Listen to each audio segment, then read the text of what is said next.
Ada seseorang bekerja di tempat yang haram, jelas ini haram deh, dan dia akui ini haram, tapi dia nggak mau keluar.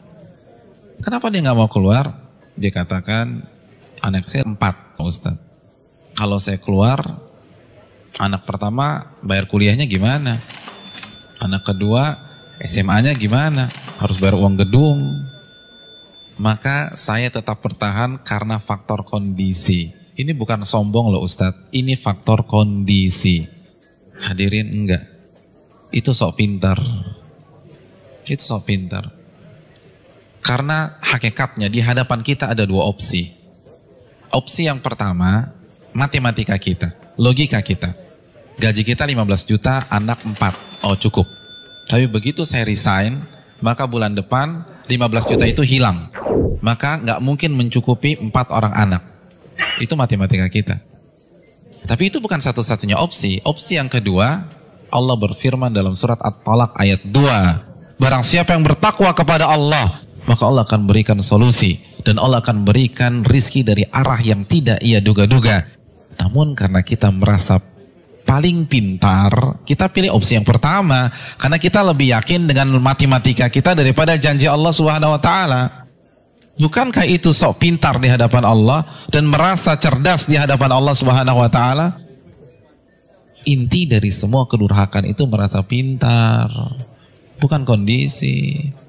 Merasa diri besar, merasa diri kuat menahan azab Allah pada hari kiamat. Rekan-rekan yang dirahmati oleh Allah Subhanahu wa Ta'ala, ini masalah dari dulu. Karena iblis itu menggunakan teori ini. Kenapa iblis divonis kafir? Kenapa iblis divonis kekal di neraka? Karena ketika dia disuruh sujud, dia katakan apa? Enggak, ana khairun minhu, aku lebih baik daripada Adam. Engkau ciptakan aku dari api dan engkau ciptakan dia dari tanah. Saya ingin tanya, yang diserang dengan statement ini itu siapa rekan-rekan sekalian? Yang dibodoh-bodohi itu siapa?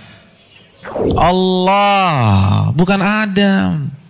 Apa maksudnya? Ulama mengatakan maksudnya, ya Allah, engkau perintahkan aku sujud kepada Adam, sedangkan dia dari tanah dan aku dari api. Ini perintah yang tidak masuk akal, gitulah. Ini perintah yang bodoh. Kalau bahasa Arab, ini nggak worth it banget nih Allah, gitu loh. Makanya kan Allah langsung habisi dia. Aba wastakbara wa kana minal kafirin. Ini bukan hanya semata-mata sujud, hadirin. Ini lebih besar dari itu. Nah begitu juga dengan orang yang banyak maksiat sekarang. Ya nggak mungkin lah ada orang mengatakan ngaku muslim gue lebih pintar dari Allah. Enggak lah. Tapi dengan cara dia membantah ayat Allah, menolak hadis Nabi, itu kan rasa pintar. Merasa pintar. Akhirnya dibantah, dijawab. Hadirin, simpel aja, saya kasih 2 contoh dalam masalah ini. Asy-Syu'ara ayat 61, ini jelas. Ketika Allah perintahkan Nabi Musa untuk lari, untuk keluar dari Mesir. Lalu apa yang terjadi? Dan ketika kedua kelompok itu sudah saling melihat, Fir'aun sudah melihat Nabi Musa di hadapannya, dan Musa kalau menoleh sudah melihat Fir'aun. Inna lamudrakun. Maka sebagian pengikut Nabi Musa itu mengatakan kita akan tertangkap. Kita akan tertangkap. Kenapa? Depan laut merah, belakang Fir'aun. Logika main, ketangkap. Matematika main, ketangkap. Lalu apa kata Nabi Musa? Qala kalla, bukan begitu. Inna ma'iya rabbi sayahdin. Sesungguhnya Allah bersamaku dan Allah akan memberikan petunjuk. Maka setelah Nabi Musa berbicara demikian, baru Allah wahyukan anidrib bi'asakal bahra fanfalaqa. Pukulkanlah tongkatmu ke permukaan laut, maka laut pun akan terbelah. Ada 2 sikap yang kontradiksi. Yang satu begitu melihat kondisi real di lapangan langsung menggunakan akalnya. Kita ketangkep nih. Tapi Nabi Musa enggak. Beliau merasa bodoh di hadapan Allah. Maka beliau tidak menggunakan pemikirannya, tidak menggunakan logikanya, tidak menggunakan matematikanya. Nabi Musa lebih percaya dengan janji Allah, in tansurullah yansurkum. Jika kalian menolong agama Allah, Allah akan tolong kalian. Orang nggak akan bisa seperti ini kalau dia nggak merasa bodoh di hadapan Allah. Hadirin, saya ingin bertanya, pengikut Nabi Musa itu siapa sih? Bani Israel. Bani Israel itu bodoh atau pintar? Pintar. Dan Nabi Musa adalah anak bangsa Bani Israel yang tercerdas pada saat itu. Yang satu merasa bodoh, yang satu merasa pintar. Dan yang benar adalah yang merasa bodoh di hadapan Allah. Ternyata seluruh analisa, prediksi yang diucapkan oleh seluruh orang-orang yang mengatakan kita akan ketangkap salah semua. Bukankah itu pelajaran bagi kita? Bukan berarti kita nggak boleh menggunakan akal sehat, enggak. Tapi kalau sudah berhadapan dengan perintah yang jelas, larangan yang jelas, merasa bodohlah di hadapan Allah. Jangan kritik, nggak mungkin Ustaz. Ini nggak make sense nih Ustaz. Ini nggak dapat hitung-hitungannya. Tuh Anda baru lagi merasa pintar. Emangnya Allah nggak bisa mengkayakan Anda dari jalan-jalan yang Anda nggak duga? Contoh yang terakhir, jelas-jelas surat As-Saffat ayat 102.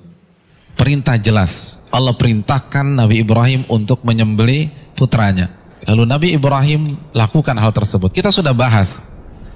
Hadirin yang dirahmati oleh Allah Subhanahu wa taala. Nabi Ibrahim kenapa tetap menyembelih putranya? Karena merasa diri bodoh di hadapan Allah. Karena kalau pakai matematika dan logika, itu jelas sudah nggak boleh disembelih. Wong orang terbaik kok. Beliau akan komplain kalau beliau merasa pintar saja, beliau akan komplain kenapa anak saya disembelih? Saya kan manusia terbaik di sini. Harusnya kan anak saya sekolah di sekolah internasional, ya Allah, kenapa justru disembelih? Kan begitu logikanya. Tapi tidak. Beliau merasa diri bodoh sehingga lebih percaya terhadap perintah Allah daripada logikanya sendiri. Ada yang berani meragukan kecerdasan Ibrahim? Saya ingin tanya, etnis dan ras tercerdas di dunia itu siapa? Bani Israel. Bani Israel itu keturunan siapa? Nabi Ibrahim dari Ishak. Jadi ini bapaknya kecerdasan, tapi ketika berhadapan dengan perintah yang tegas, larangan yang tegas, udah sami'na wa ta'na. Lalu kita yang nggak cerdas-cerdas begini, berani debat Allah, berani mengatakan ini nggak benar, ini keliru, hitungan saya nggak dapat. Kalau begitu kita makan apa? Allahu Akbar. Janganlah kalian mati kecuali kalian menjadi seorang muslim, pribadi yang menyerah kepada Allah. Kita yang mengkrit hari terakhir hidup kita. Dari sekarang, hadirin sekalian, dari sekarang menyerahlah kepada Allah.